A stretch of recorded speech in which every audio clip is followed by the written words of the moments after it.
welcome to Now You Know Media, where we focus on building healthy relationships, families, and we are the resource that you can come to understand how to build healthy relationships. We not only do that, but we focus on highlighting those that are making a difference in their gifted areas and making an impact in their communities. My name is Adrian Singleton. This is my wife, Crystal Singleton. Wave at the camera, baby. Just let the people know that you're there. We're here representing out of Katy, Texas. Today we have a very special guest with us here. We have the Storrs. We have Dr. Kevin and Mrs. Storr as well that's here with us today. There are some awesome friends that we have connected with through the kingdom mentality, through the kingdom family. So we have Dr. Storr here. How you doing today? I'm Doc, okay, and Mrs. Storr. You doing well today? Today we have Dr. Kevin here, and we wanted to go over a few things. You are doing some great things in your area. We understand that you are a professor at Prairie View. I'm a product of the historical black college from Mississippi Valley State University, but I'll let you talk about Prairie View, I guess, this time. So tell me a little bit about what do you teach. I think you teach physics. So give me your background so far. Yeah, so I am a professor of physics at Prairie View A&M University. Wow. And I teach mainly undergraduate students in physics and also mentor master's students towards their master's degrees. Okay. And generally cross platform between physics and chemistry. Okay, awesome. And also too, can you tell me about this story? I know she's what's the name that you all, the new name? What's the original design for a mom that takes care of the kids? Domestic engineer. Domestic engineer. We're no longer calling you all just stay-at-home moms because for one, myself, I understand that a domestic engineer, a mom that stays at home, I take my hat off to you all. Yeah. At first, during our younger days, I said, well, I'm the one making the money, I'm the one who bringing the bread, so you just wash clothes, you take care of it. So why are you tired? I had no idea. Yeah, wow. So until one time I came home to try to do it myself, and I said, I'm going back to work, you take care of it. Yeah, you couldn't last. So give me a little bit about yourself and your background. I understand that you all are from the Bahamas too, right? Yes, I'm from the Bahamas. I was born and raised in the Bahamas. I worked with Dr. Miles Monroe's ministry for about 9 years. Okay. I worked in the International Commerce Department. I was the manager, and we were just changing lives and changing the world through what we did. And I was also a dance director at the church, the dance ministry. And right now I'm getting ready to launch Heinz Feet Dance Ministry International. Wow. It's a liturgical dance company which will range from the ages 5 to 12 years old. Awesome. And I'm also working on a book called Praise Dance 101. Oh, wow. I have a passion right now to teach and also to educate and train the next generation on what it is, what praise dance is. And being around other dance ministries and observing them, I've noticed that there's a need for knowledge in that area, as well as in the area of worship. And so my passion is to go forth now and train the next generation. And getting ready to launch, hopefully early 2015. Okay. And also starting a praise dance school called Little Angels. Wow. And I just want to build the next generation of worshipers. Just to go out there and minister in the kingdom. Wow. That's good. That is great. So that's awesome. I mean, that can actually turn into a reality show because nowadays people are looking to have reality shows on all types. They've just had several dance shows. Right. And so what a great opportunity for you to enter into that mountain of area, which is the media, which is featuring the dancers from the heart, like the Passion, the Little Angels. I find so many persons are doing it and they don't have no understanding of what they're doing and why. And also when I look at some of the dances and even the garments and clothing, it's training that's needed. Right. And it's not for us to look at them and judge. It's, basically looking that they need teaching. They need to be educated. Wow. So that's basically my passion right now. And I'm, as I prepare for it, I'm praying and, getting clear understanding also on how to approach even dance ministries in other churches, dance leaders. I want to have a dance leaders conference next year as well. Wow. A major little seminar where they're trained and taught, and also bring in some of the mothers of liturgical dance. Those founding persons that can train and teach as well. Wow. Oh, good. That'd That's be awesome. That'd That's be awesome. good. I wish I could dance like that, stretch and move. Yeah, it's good training would have to come to me. Good training. That is awesome. That is awesome. Well, Dr. Kevin, I understand that that you just received a big reward. You went up to, I believe, President Ford's location to receive this award with Dr. Clyde Rivers. Can you tell us a little bit about that reward and what does that mean? Sure. So I received it last year. Okay. In August, we were at the President Gerald R. Ford Museum in Michigan, and it's called the International Golden Rule Award. And as we know, the Golden Rule stands for individuals who would do unto others as you would have them do unto you. So it recognized many individuals across a really large spectrum. In my case, I'm involved in education. There were others who were in political areas, some in the arts. And these are individuals who have exemplified the golden rule in terms of not just living for themselves, but also how they're able to affect, enrich, and impact others. Wow. And so receiving the award was really something that meant a lot to me, especially since my entire family was there to actually share with it at the same time.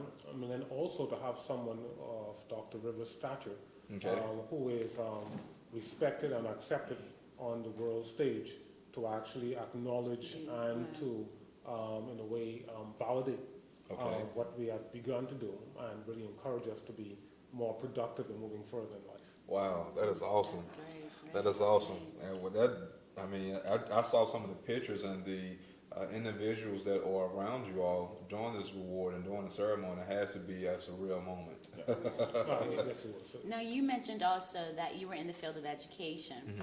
How can you help the viewers understand the importance of education? Because you're in physics, right? Which is science. So the importance of having physics in the science arena of education along with the kingdom understanding of how they can apply. Because nowadays, most people don't think that they need physics in everyday life. How can you simplify it for them to understand that they use physics in everyday life, whether they know it or not? Right.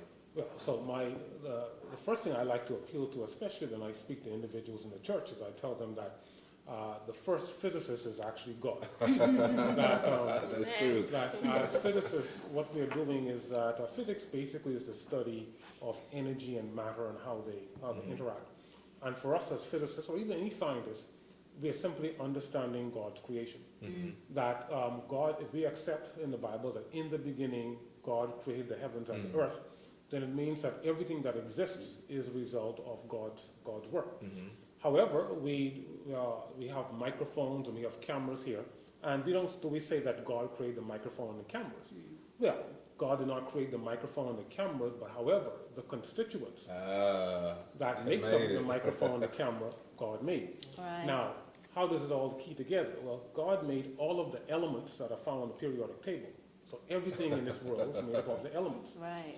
Now, these elements, they are certain principles whereby if you have them interact, you can get desired results. So what education does is that education really teaches us how to use the raw resources that God has created so that we can make more out of it, and it really shows us really dominating the earth. So for me as a physicist, what I'm doing is that I am learning these principles that God has He has put into the earth that we are to seek out. So having understand those principles, we're now able to use and manipulate God's natural resources to enhance life as we know it. So a cell phone is a result of education that resulted from God's kingdom being shown in creation. Right. A camera is a result of our education being seen as a result of us manipulating God's creation. So what education does is that it really teaches us how to manipulate the bare minimum resources that God has placed here on the planet. And in so doing, then we can enrich our lives and that of others. So we're just tapping into the bare minimum. That's We haven't even really tapped into the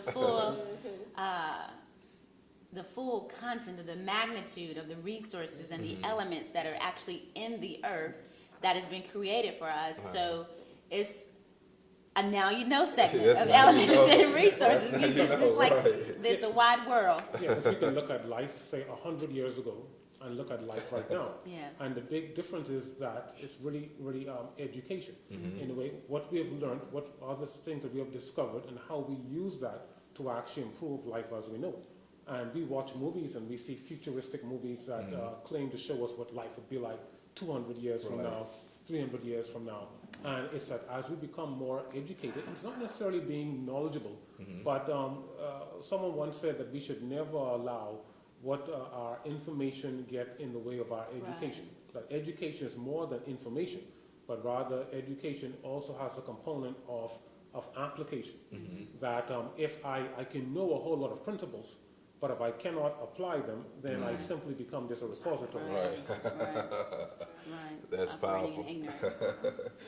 Well, also too, we want to talk about. We know that you have a book that's out and you published, and definitely you had Dr. Miles Monroe to forward it for you. Can you tell us about that book and the impact that it has made so far? Sure. So the name of the book is called In Pursuit of Kingdom Value. I was working on the book for actually a very long period of time, and then about 18 months ago, then I decided to just really give my whole time to it to actually complete it. And the purpose of the book is for everyone to realize that regardless of origin, culture, language, that we all have value. Now, we know that value is first and foremost defined based on how God sees us. And he has placed that value on us, whereby it tells us that while we were yet sinners, Christ died for us.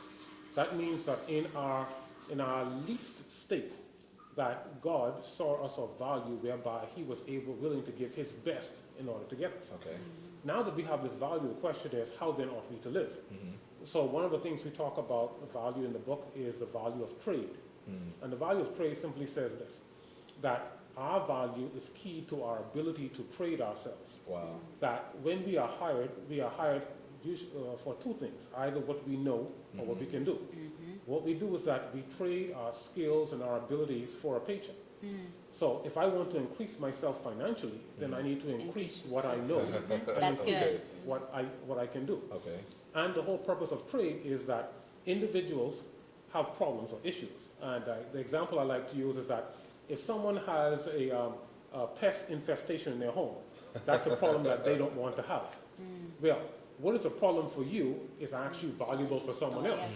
Someone who is skilled in removing pests from homes, what they will do is that they will trade their skill for your problem. However, you will pay them for the trade. Wow. I think that's a great point. You want to say that again for the followers and viewers? Because that's like a Twitter hashtag. Increase your skills. Say that one more time to get a paycheck. Come on. So what happens is that individuals, they will trade their abilities and skills for your problems, and in exchange, you will pay them for it. Definitely. So therefore, financially, our value is based on our ability to trade. That if I find a problem that is common, and what an individual may not be willing to invest their time and resources to learn how to solve the problem, if I learn for them, then I can trade what I've learned and get paid for it many times over. That's wisdom.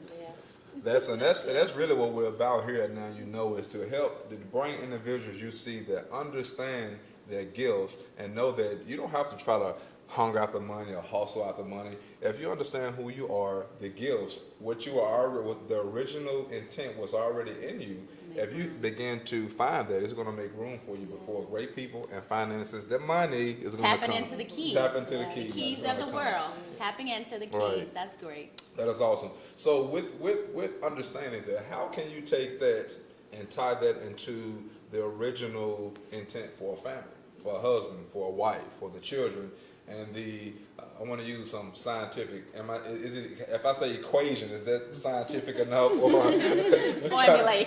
formulas or something like that. Can I say how can understanding that principle go into a family lifestyle?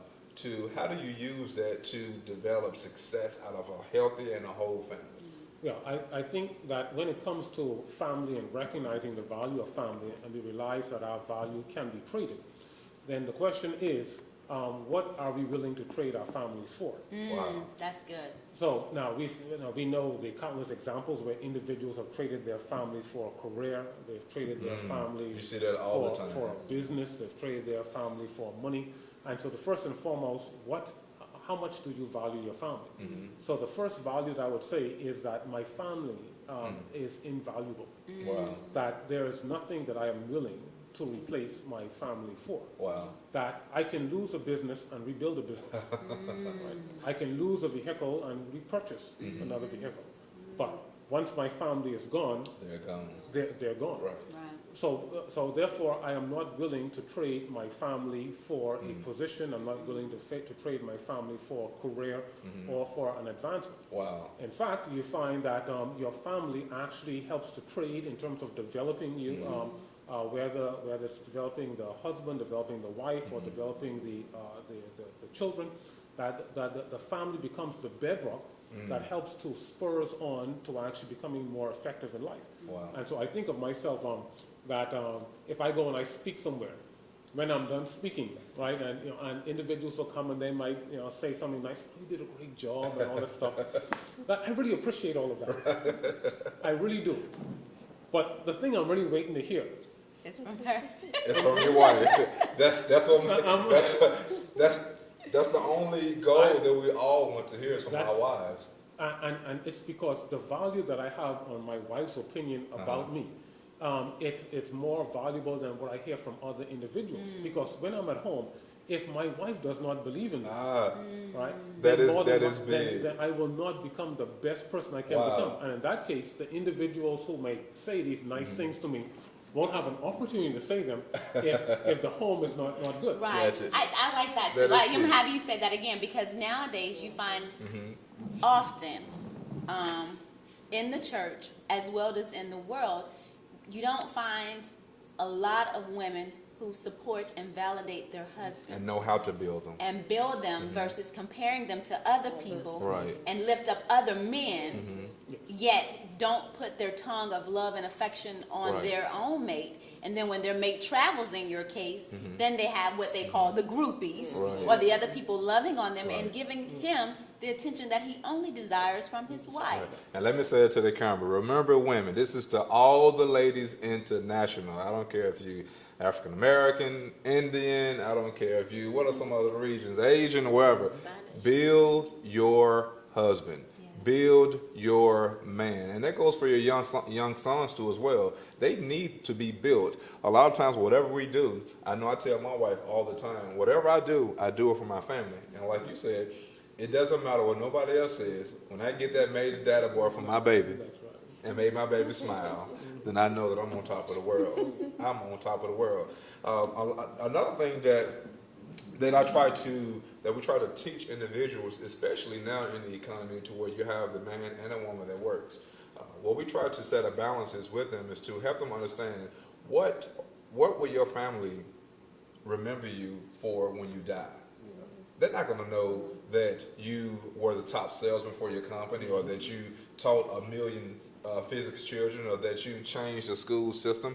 They want to know what was daddy at my football game. You could have just won a big reward for creating the biggest project in physics that we ever seen in our life. But what is your daughter going to want to see when you come home? Did daddy come to my football game? Was daddy at my program? Was daddy at my graduation? And unfortunately now, a lot of the working men now have put that to the side to say that my career is first. You build your career, and then when you get to your career, you have no family. You have no wife. You didn't build your family correctly. So we see that a lot these days. And that's what Now You Know is about. We're about going back to the original design for family. We are in our families. Our careers are to support our families, but that's not our source. Sometimes we make our jobs our resource, our source. But your job is not your source. It's great to build great relationships. You enjoy the company you're at. You want to make sure that you are loyal to that company, but that's not your resource. That's not your source. That's not the main purpose. The purpose is to love on your family. If I can have an effective home, I can go to work and be effective. But if my home is tore all up and my wife acting crazy, my kids crazy, how can I be effective at work? And then as a manager, it's hard to help employees to separate the difference of home and work. How can you do that? Do you see that a lot? I see that all the time, and that's what we're here to resolve today. Yeah, and I think too, it becomes a part of developing your individual character, which is okay. When the home is not functioning the way how you want it to, that how do you function when you are actually away from your home? Wow. And is it right to take your home problems into the workplace? Is it impossible not to take your home problems into the workplace? So it becomes a part of one's professionalism that if maybe if I'm having some challenge at home and then I'm at work, and then maybe someone says something and it reminds them like, oh, something that happened at home, and then do I just kind of go off on them? And so that becomes a very difficult measure. And that's when it's a result of individuals really becoming more mature in character, because then now character says that how can I rely on you to be consistent for what I hired you for in the face of the greatest challenges, whether these challenges are in the home or whether they are inter-office, or even if they are on a social level. That even though these challenges come your way, how do you respond? Are you still constant? Are you still reliable? Are you still there? And so therefore that means that there's something beyond just our knowledge and skill set. There's also the character that goes along with it. Because knowledge, I can have knowledge and skill in physics, but it is bad character that would have me use physics to make something that can be detrimental to the community. Right? So therefore it's also good character, and good character is what really helps a person to appreciate the knowledge and skill sets of others. Wow. Well, that was great. Well, at this time, I think we've run out of time, and this was great, and we will have to resume. We may have to have a number 2 with Dr. Storr and Mrs. Storr. This was great. That would be great to bring them back again, right? Okay. Is there anything else you want to add to it? No, I think this is good. So we thank you again, Dr. Kevin Storr and Mrs. Storr, for joining us on Now You Know. At this time, we always like to, again, thank our world viewers for viewing us here. And if you didn't know, Dr. Kevin Storr and Mrs. Storr, the physics and the great, how you say it again? Lethargical dancer? No, how do you say? Oh, domestic engineer. Domestic engineer, which we are promoting here. So if you didn't know and you didn't understand how physics can help out the family, I can honestly say right now that now you know.